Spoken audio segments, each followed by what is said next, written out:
Good morning, everyone. Thank you very much for joining us. As Nikki shared, my name is Jeff Fleece, and I serve as the president of CertNexus.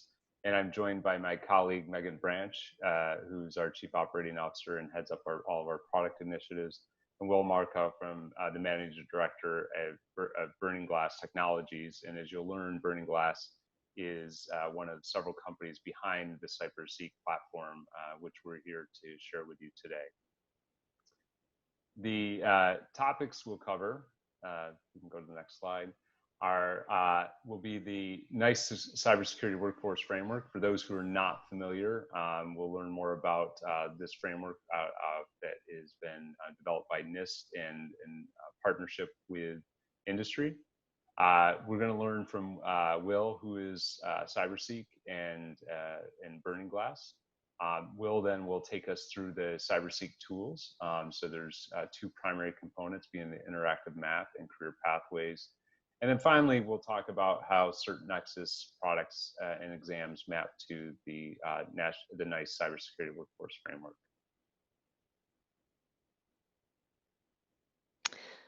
All right, so this is Megan Branch, and thank you, Jeff, for that great introduction. I'm really looking forward to today's session and hearing more from Will about CyberSeek.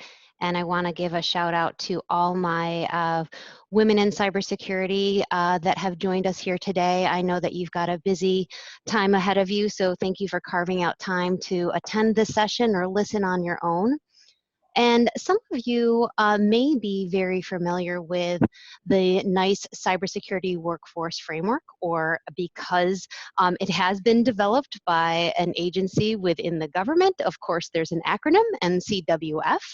And the NICE Cybersecurity Workforce Framework, if you're not familiar with it, as Jeff said, it is published by the National Institute of Standards and Technology, or NIST, and it really is a focused resource. And we are so lucky to have this as a resource because it establishes a common lexicon and a taxonomy to help describe cybersecurity work, the people that do the work, regardless of their location or their position, whether it is private or public. And it is organized by what you see here as specialty areas, sometimes referred to as categories. So there are 7 categories or specialty areas within the Cybersecurity Workforce Framework. And this really has been the guiding force when Will starts to talk about CyberSeek and how we map some of the more granular items within these categories. This really has become our lexicon and the structure for all that we see here, and for many cybersecurity companies, for organizations that align with NIST, these categories really indicate all of the functions within a cybersecurity roles within organizations. Now, within these categories, they are then broken down into different specialty areas. So within the specialty areas, so we have, for example, up here, protect and defend. That is one of the categories. And within that, there are specialty areas of cyber defense analysis, cyber defense infrastructure support, incident response, and vulnerability assessment and management. This is an example of some of the specialty areas within one category. Now, what this does is it starts to build out that terminology, that lexicon, and then what the framework does, which is even better, and I love how they have this functioning within the link that you see at the bottom right-hand side of your screen there. You can take some time to look at that, is then they dive in even further. So once you hit on that specialty area, you can then go into the work roles that are aligned with that specialty area. So for instance, a cybercrime investigator is what we're looking at here. And this is provided with these work role IDs. So when we look at how we align, there are IDs assigned to each one of those work roles. And then we take a look and break down the what we refer to, many times you'll hear KSATs. It used to be that we just looked at KSAs, which is the knowledge, skills, and abilities, but now it's broken down into the task level. So what we look at within that work role is what abilities does this person in this role need to have under the category of investigate in the specialty area of cyber investigation. So for somebody that is seeking a job role and understands that they have a specific set of skills, they have a knowledge areas within these areas, they can come at it from the top down or the bottom up when they're using this tool and diving into this framework. It also breaks down the tasks and the skills, which we don't see here on this particular screenshot, but within that link on the bottom part of the page, you will be able to dive into those more. So I know that we have some time for questions and answers at the end of today's sessions. If you do have specific questions about this, feel free to put them into the chat feature, and we'll address those at the end of the session here today.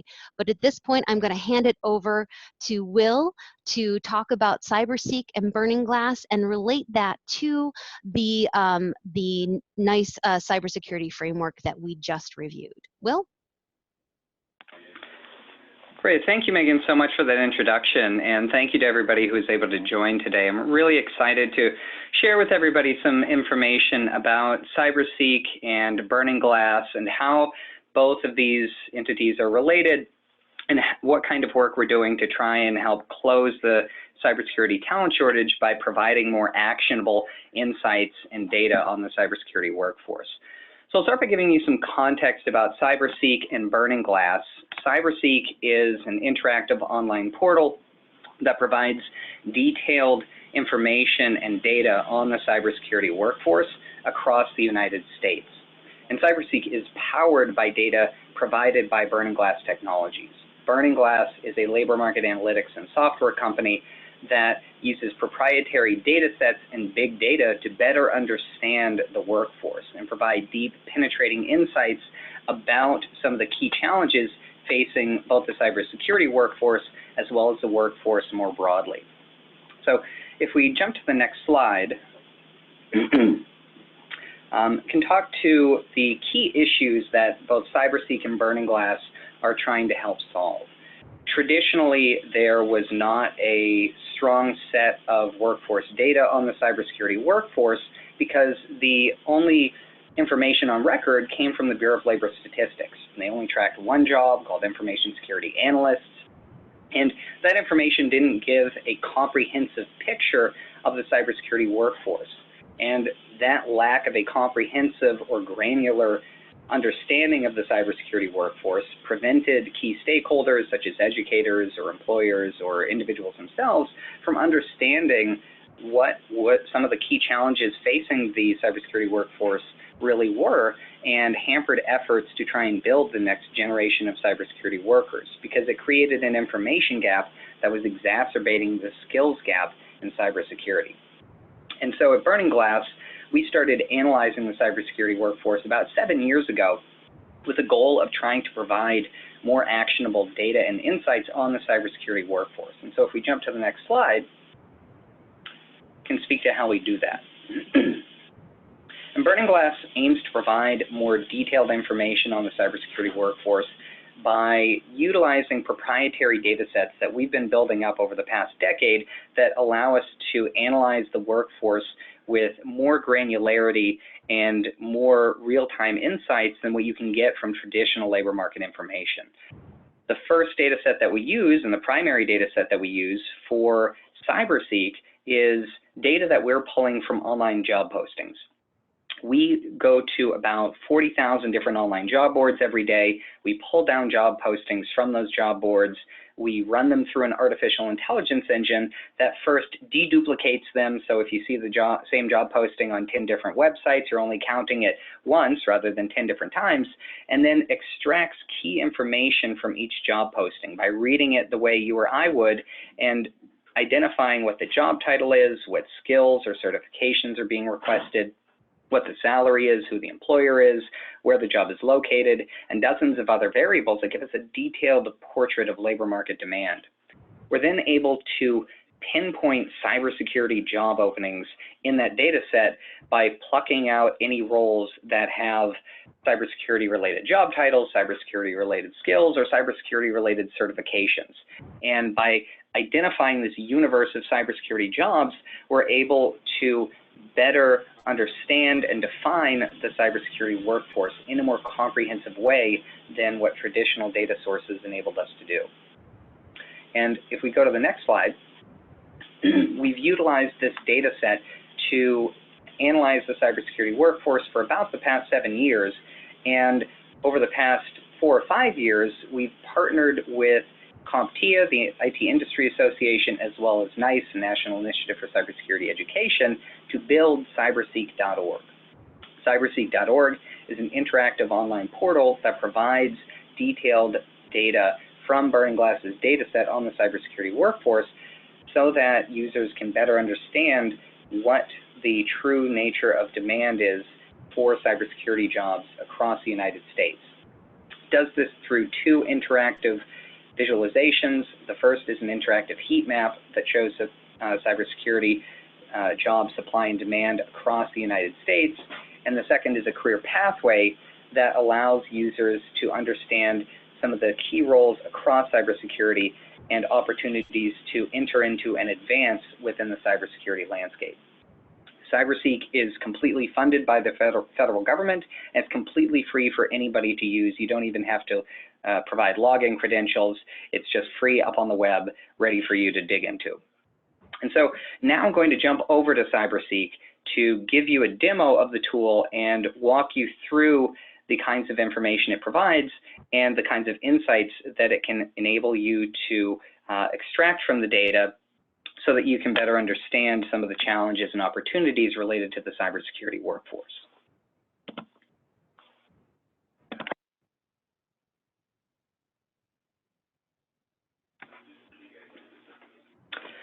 So now I'm in the tool, cyberseek.org, and I'm going to walk you through the 2 main data visualizations that are in CyberSeek that provide more detailed information about the cybersecurity workforce than what was historically available. So I'll start by diving into the interactive heat map so you can see the kinds of information that we're able to provide across the United States. The supply and demand heat map provides information about the cybersecurity workforce across the United States, both at the state or metro level. It enables you to slice the data by either public sector or the private sector, or just look at the universe of jobs overall, and lets you better understand the true nature of demand and supply for cybersecurity jobs within your region. So we'll start at the national level just to give you a sense of the kinds of data that are available in the tool. And the first thing that we can look at is the total size of the cybersecurity workforce. And the 2 key metrics that CyberSeek has, which enable you to look at the order of magnitude for the cybersecurity workforce, is looking at total cybersecurity job openings and then the total employed cybersecurity workforce. And so first thing we see is that over the past 12 months, there were about 500,000 openings for cybersecurity jobs in the United States, which is far from a trivial number, obviously. Almost 500,000 job openings for cybersecurity means that well over 10% and even close to 20% of all IT jobs in the United States are cybersecurity related. And so that means it's certainly not a niche field, but an integral piece of the broader IT and digital landscape. There are also close to 1 million employed cybersecurity workers, meaning that there's already a tremendous demand for these individuals, and there's a large pool of existing workers. However, when we look at how that pool of existing workers compares relative to the magnitude of demand, we see that there's actually a relatively small number of workers in cybersecurity, especially compared to what we see in the market overall. Normally, what we see across the broader market is that there are about 5 employed workers for every opening. But in cybersecurity, there are only 2. And what that means in practical terms is that the cybersecurity workforce would have to grow by about 2.5 times overnight just to have a supply and demand ratio that is in line with market norms. So that underscores the challenge of trying to build up the cybersecurity workforce to a point at which there's an underlying pool of cybersecurity workers that makes it as easy for employers to fill those job openings as it would be for any of their other roles.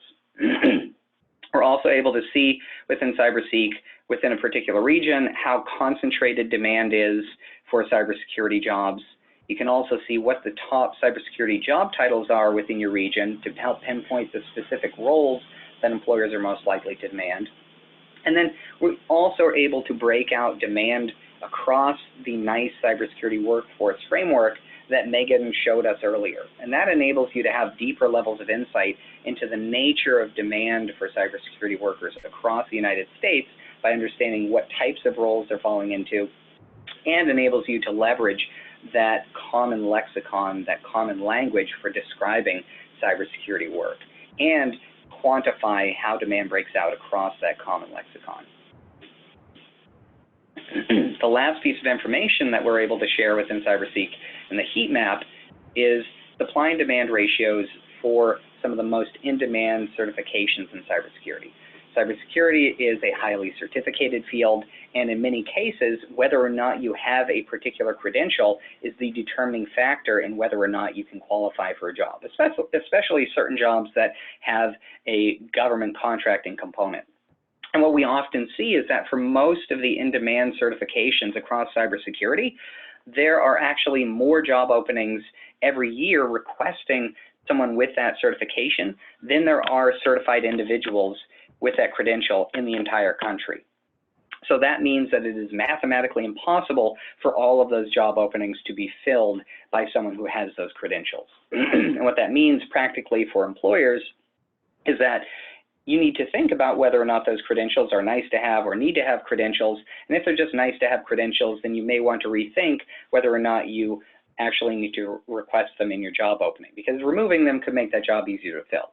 Conversely, for individuals or training providers, focusing on building those certifications can be a powerful way to increase the your marketability in the eyes of employers. And so individuals could be well served to go out and develop and qualify for some of these in-demand credentials. Now, also dig into a specific geographic region just so you can see how this demand breaks out across a local community. And we can go at the state or metro area, but I'm based in Massachusetts, so I'm going to show my hometown bias and focus on the demand for cybersecurity jobs in Massachusetts. And what we see here is that over the past 12 months, there were over 13,000 openings for cybersecurity jobs, and about a currently employed workforce of about 25,000 cybersecurity workers.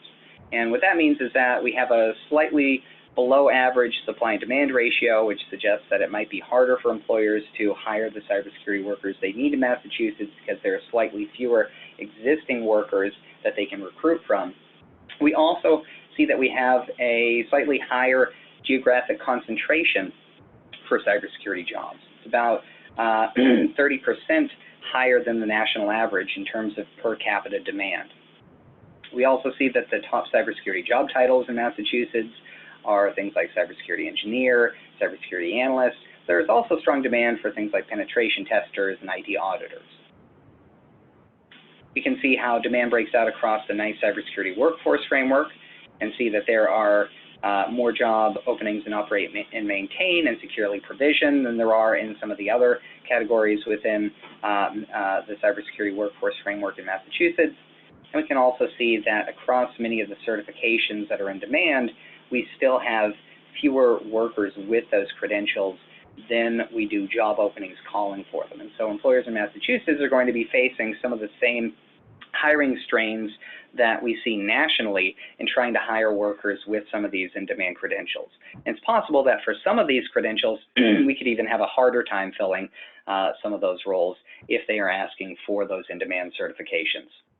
And so what an employer in Massachusetts might want to do is look across other locations to see if other regions have more favorable supply and demand dynamics for cybersecurity jobs so that they can pinpoint the regions that they might have the best luck sourcing talent from.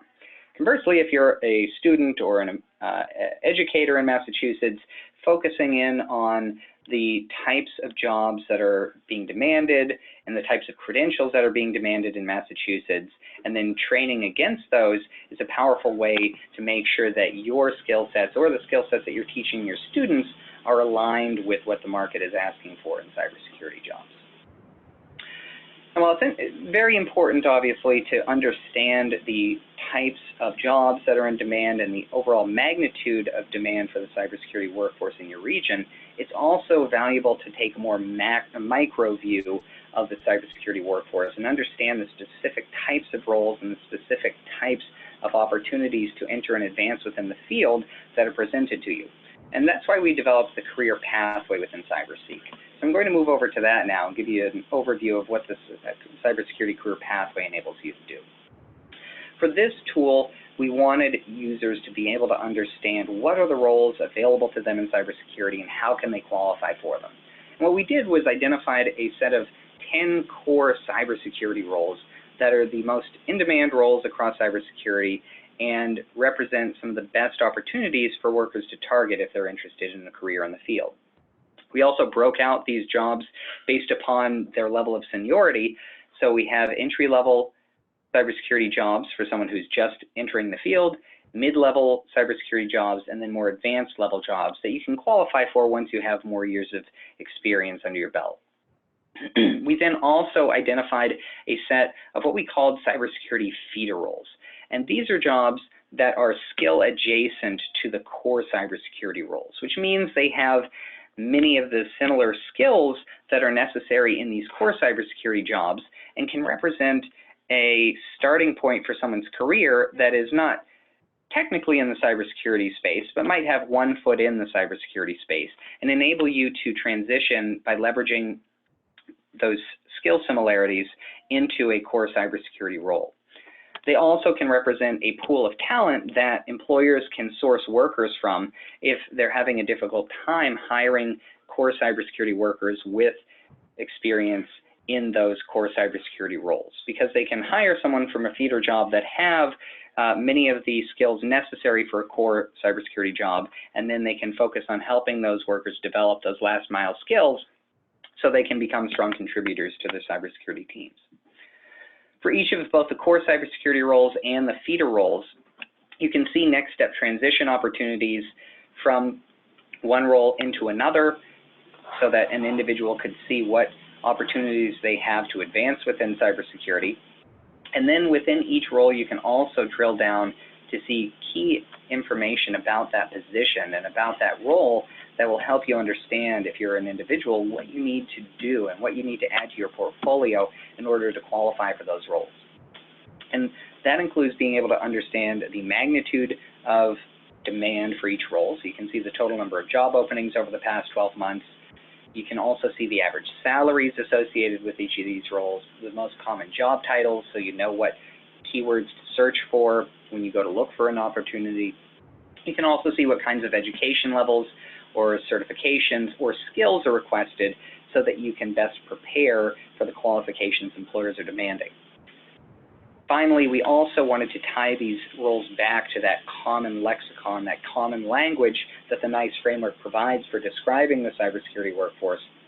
And in order to do that, we mapped each of these roles to different sub-areas within the cybersecurity workforce framework so that you can drill down into one of those work areas and then see those knowledge, skills, and abilities and tasks that are associated with each of these roles to better understand what it is you would be doing in one of these positions and what types of competencies and abilities you need to develop in order to be prepared for these roles.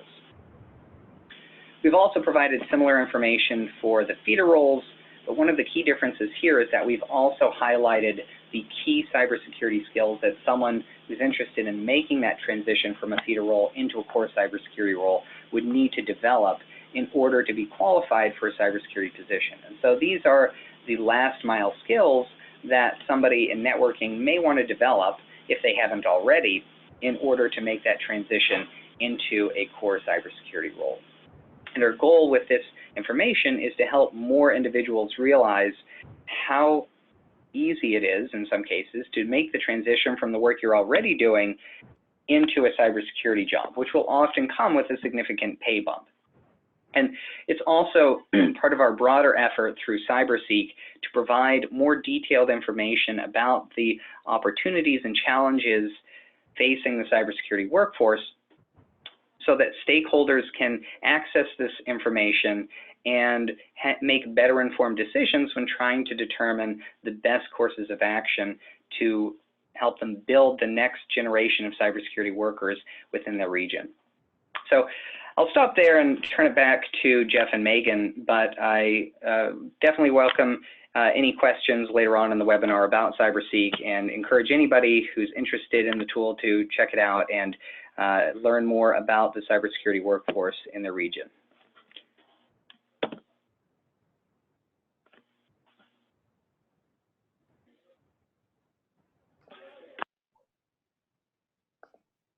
Great, thank you so much, Will. And for everyone that's joined us today, whether a training provider, academic institution, or individual, you can see why we asked Will to join us today and represent or present to us the CyberSeek tool, its capabilities, and all the insights that are gained through the data collected by Burning Glass and the services that they provide as well. When we saw this ourselves, we were excited because it does help do two things. One is for those who are employers, it helps them to address the growing skills gap in cybersecurity. As Will said, even with our best efforts, we're still falling short at this time. And for individuals, it helps to provide a path towards employment, gainful employment, or furthering your career. And for those who are helping those along that journey, it helps you to identify how to best assist them. So as we provide training and other services, we're preparing people for jobs that are available, as opposed to just preparing people with skills that may not map to the most available jobs. So, so again, look forward to the Q&A session as well. There's obviously a lot of valuable data within the platform. So what we're going to do next is we're going to look at how certain Nexus products map to the NICE framework. And again, as Will was demonstrating, they leverage the NICE framework. And when you start to look at the job roles, again, the tasks, skills, knowledge, skills, and abilities required to perform in those job roles as well. This is a complex view, but we wanted to show you that there's a lot that goes on behind this. So what we do at Cert Nexus, as other exam institutes, is we map our exams to the NICE framework. Again, the NICE framework is published. It's available at the previously provided URLs. And what we do is we look at how our certifications and associated training best prepare individuals. So you can see here, we've bolded, and I'll just use CFR 310. So we've highlighted all the areas where that certification under, for example, protect and defend, analyze, and investigate is where that's most prominent. You can also then see where CSC, or Cybersecurity Coder 110, is most prominent in the securely provisioned domain, which is for software developers and secure software assessors. We have a comprehensive mapping for those that need it at the objective level, that wants to see the detail behind this, but we wanted to show you that there is a lot of thought and preparation that goes into mapping products to the NICE framework. And as Cert Nexus, along with a few others, are listed on the NICE framework, again, that work is required to do so. To bring it up a level, to look at the products or exams that we have mapped to the NICE framework, we focused really, again, as the NICE framework itself is cybersecurity. So we have mapped CyberSec First Responder, or CFR, Cybersecurity Code, or CSC, and Certified Internet of Things Security Practitioner, or CIO/TSP. With CyberSec First Responder, you can see it maps across the three domains of protect and defend, and analyze and investigate. And you can see the specific roles, again, from cyber defense analyst, vulnerability assessment analyst, exploitation analysts, forensics analysts, and so forth. So it's important both as individuals, as Will showed earlier, as you're exploring jobs in your region to further your careers, to understand what those job roles are available, and take certifications that support them. And then as employers, as Will stated as well, is making sure when you actually publish a job role that the description includes relevant certifications. Oftentimes we get caught up in selecting what's most popular, and in some cases not understanding that those certifications may not appropriately prepare you for a position. So the NICE framework does help with that mapping to ensure that you are preparing or requiring people to have skills and knowledge needed to perform within your organization. CyberSecurity Coder, again, is mapped for those that are focused in the software development community. One of the things that we found interesting is there's roughly globally about 50 million IT professionals, and fully half of those 25 million are either coding or using scripting languages on a daily basis within their jobs. And unfortunately, because of some of the more iterative approaches we're taking to development, security falls by the wayside. And that's potentially harmful because we're developing more code than we ever have before, with over 1 billion lines of code each year. Three quarters of code is reused through repositories like GitHub and others, which are fantastic tools to help facilitate and expedite development. But we need to do that in a secure fashion, and that's what these securely provisioned job roles ensure that we do with software developers and secure software assessors. And then with certified IoT security practitioner, much of our world is moving beyond our traditional networking infrastructure, and even beyond the cloud into edge computing and out into IoT devices themselves. So how do you ensure that, again, as you're developing those solutions and securing them, that you're doing it all the way from the last mile, which is now that IoT device, all the way through the IoT ecosystem, which includes gateways, internet, cloud infrastructure, user interface, and all the other underlying technologies that we're familiar with today. So again, this is how we've aligned our products to the NICE framework. And again, very pleased to be working with NIST and other public and private entities to help develop this framework for industry use. And finally, for those who are certain Nexus is new to you, we did want to share with you briefly our full portfolio. Again, we focus on vendor neutral emerging technology certifications. So across 4 technologies at this point, which is cybersecurity, IoT, data science, and artificial intelligence. And we build our certifications for the entire organization. So our think level being for those business professionals that need to understand the concepts of the technology, how it's applied for business use, the opportunities it presents for business as long as with its challenges. And for those who build, develop, and deploy solutions, and those who are IT and security professionals that are responsible for securing. Again, for the NICE framework, we are also mapping to other accreditations like the US DoD 8570, 8140, and I've had a number of our certifications accredited under the ANSI ISO 17024, which is the gold standard for certification development. And what is of the last thing I would say, and probably of great interest for us, is that really what we're starting to see with all these technologies is that emerging technologies, although we've labeled them as such, are really technologies that are prominent today. Fully 20% of the global spend on IT is in these emerging technologies, and is the fastest growing spend within IT, and presents the most opportunities, whether an organization in advancing their business, individuals for job opportunities, and training providers to help engage those in furthering their careers, assisting them in doing so. Great. Well, we've now finished the presentation portion of our session, and we've moved on to the Q&A. So I'll hand it over to Nikki at this point to help facilitate any questions. Again, if you do have any questions and you've got to type those in, you can do that through the chat or Q&A. Nikki will make sure that they are presented to us to answer fully. Thank you.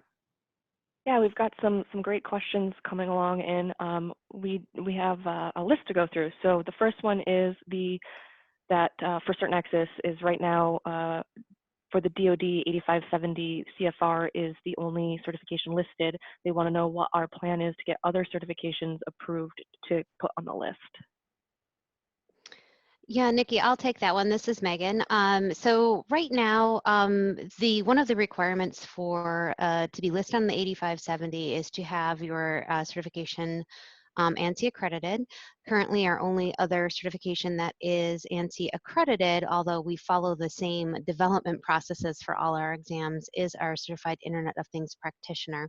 And right now, there is no alignment within the job roles as 8570 and 8140 evolves. We certainly will address those and submit for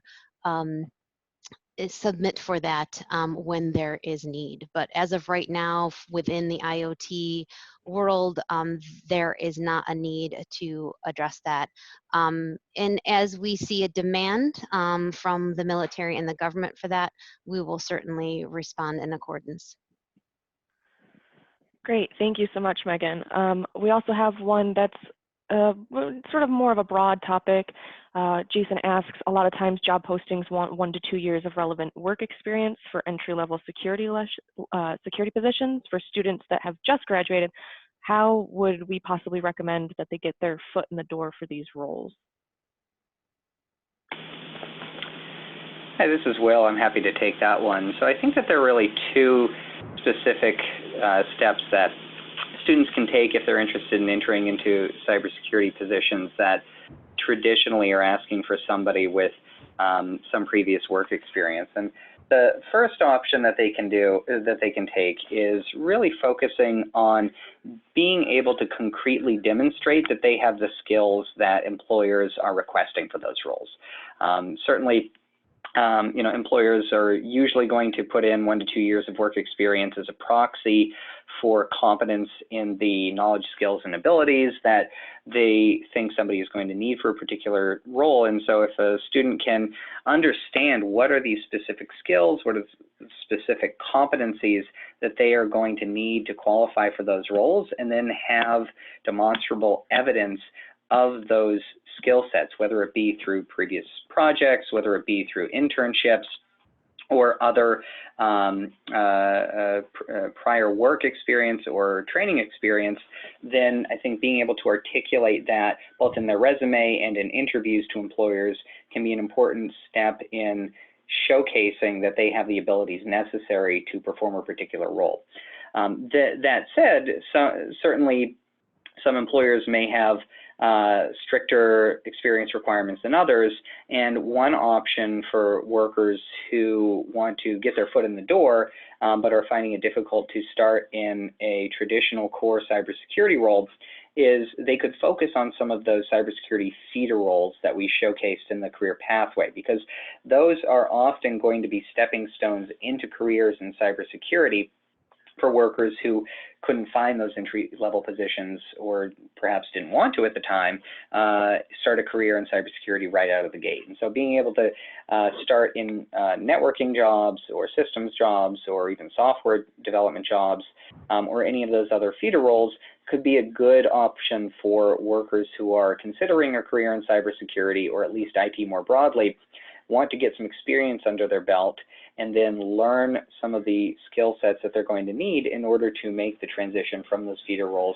into core cybersecurity jobs, so that they're building up experience that they can then showcase to employers when they try to make that jump from a feeder role into a core cybersecurity position. So really focusing in on the skill sets that are in demand, or the credentials that are in demand, as well as the types of jobs that can serve as springboards into careers in cybersecurity, I think are all strategies that students could take when trying to qualify for some of those entry-level cybersecurity jobs.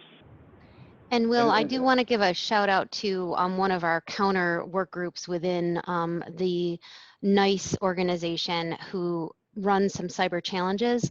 A lot of the cyber challenges that are sponsored through NICE do have validation and documentation for validation that you are able to demonstrate a skill in those areas, and line up really nicely to a lot of the tasks and job roles and categories within the NICE framework that live within CyberSeek as well. Yeah, and if I could add on to that as well, Megan, is also within, there's a NICE work group is focused on apprenticeships.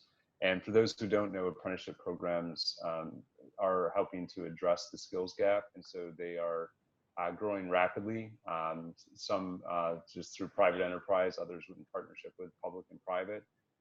So individuals who are seeking an opportunity in cyber can look to those apprenticeship programs. And again, when we say apprenticeship, it's not just for those that are of university age, the 18 to 24. It's really for anyone at any point in their career.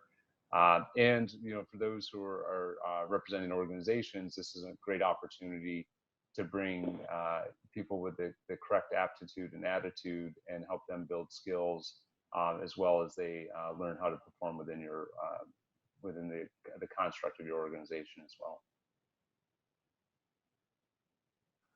Great. That doesn't quite tie in, but we did have a quick question about if we were seeing any employers who are adopting the NICE CWF when advertising positions and/or incorporating it into the corporate duty descriptions. So into the NICE realm. Yeah. I'll start.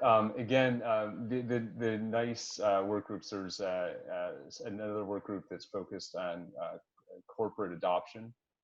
So there are companies that are now starting to use the framework, and there's a big push through NICE and other means to increase the adoption of the framework. Because what we're looking for is, both for organizations to have, as Megan mentioned, a common lexicon when able to describe a job, and those individuals that are seeking jobs having the same understanding of what skills and abilities are required.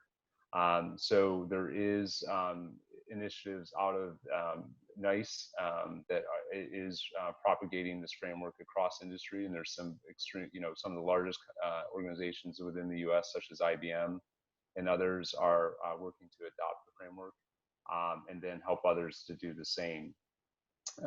There's still a lot of work to need to be done.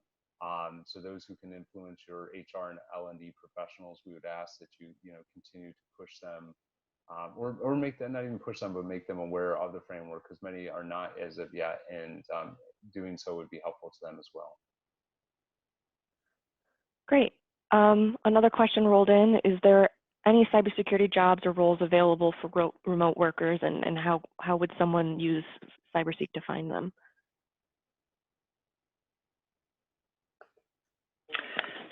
Happy to take that question. I think that cybersecurity work is something that occasionally is done remotely, although I think that many of the jobs that we see that are offered remotely or typically performed by people who are not on premise are in some of the other IT fields. But that said, there certainly are some remote work opportunities in cybersecurity. And I think that one of the things that people can do is look at what types of demand there is across different industries. And so although CyberSeek does not currently list demand by industry, we're actually in the process of incorporating it into the tool. And if you look at the job opportunities in the professional services industry, those are often going to be jobs that are at firms where they are essentially outsourcing the cybersecurity function. And many of those roles are going to have a remote work component. And so being able to pinpoint opportunities within that professional services or outsourced industry is one good way of identifying where there might be remote work opportunities. And I think I would also recommend going back to looking at the specific types of skill sets that are in demand broadly across the cybersecurity ecosystem, and then trying to understand which of those skill sets are easiest or hardest to be performed remotely. And if you hone in on some of the skills that are most likely possible to be performed regardless of your location, then focusing on jobs and looking for job openings that are calling for those skills may be your best bet for identifying roles that could provide a remote work component. Great. This one's also for you, Will. How can we use CyberSeek to find other high-demand certifications in need? The example that you had shown earlier, there was a little bit of discussion about only seeing CompTIA on there. Is there a way to search for Cisco certifications related to cybersecurity? Sure, that's a great question. And currently what we have in CyberSeek are 6 certifications that are both in high demand and are data that we were able to collect certification holder data on. And so we worked with the certifying bodies themselves, which included CompTIA, ISC squared, GIAC, ITAC, and IAPP. And so we currently are just showing those certifications, but we do in the career pathway show other certifications that might be in demand for particular roles. And so if a particular role is commonly calling for a Cisco-related certification, then that'll be shown in the career pathway. We don't currently have a good way of searching for other certifications in the tool, but that's actually something else we're looking at incorporating in the next version of CyberSeek, so that when we iterate on the tool, we can have the ability to scroll through or filter through more certifications. And so we don't have that in the tool yet, but over the coming months, we're going to be looking at potential opportunities to incorporate more of that information about other in-demand certifications beyond just the 6 that we currently showcase in the tool. Great. It looks like we have one last question, and this one's more of a broader topic again. Are there groups who have built programs that could share best practices?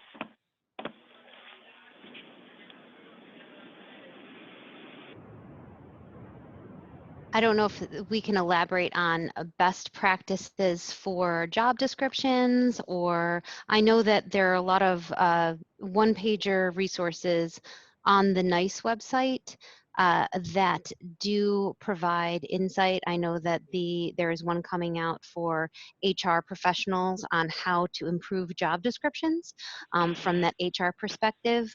I know that the training and certification subgroup is developing a paper on best practices within cybersecurity training, and I also know that there is another paper that was, I believe, is about to be released on best practices within cyber ranges. So if you look at NICE, a lot of the best practices and standards for cybersecurity are coming out of there. As you saw with the workforce framework, it really does create, they have expanded on and exploded into that taxonomy and into different areas and are diving into the best practice areas. I don't know if that answers the question, if there's any more elaboration on that, Nikki. Or if Jeff or Will have any insight as well. I'm happy to jump in and offer a couple of thoughts. The first is that there certainly are, as you mentioned, a variety of resources provided by NICE. So I think that's a great place to start. There's also a portal from the Department of Homeland Security that provides a variety of resources on cybersecurity workforce opportunities and training information and best practice toolkits for employers. That portal is called NICS, I believe NICCS. And then there's also an initiative from the Aspen Institute to provide more information to employers and recommendations to employers about the kinds of hiring practices that are going to improve their chances of finding the cybersecurity talent that they need. There's certainly, many other reports and out there. Burning Glass has also released some reports on the cybersecurity workforce that include some recommendations for either employers or training providers or other stakeholders who are helping to build the cybersecurity workforce. And then we also have just recently developed a page on CyberSeek that includes some useful links to some of the various resources that are out there. And we're going to be updating that periodically as well, so that you can go to CyberSeek and link back to some of those other resources that are available as they are added to different websites that we're able to find and then incorporate into the useful link section.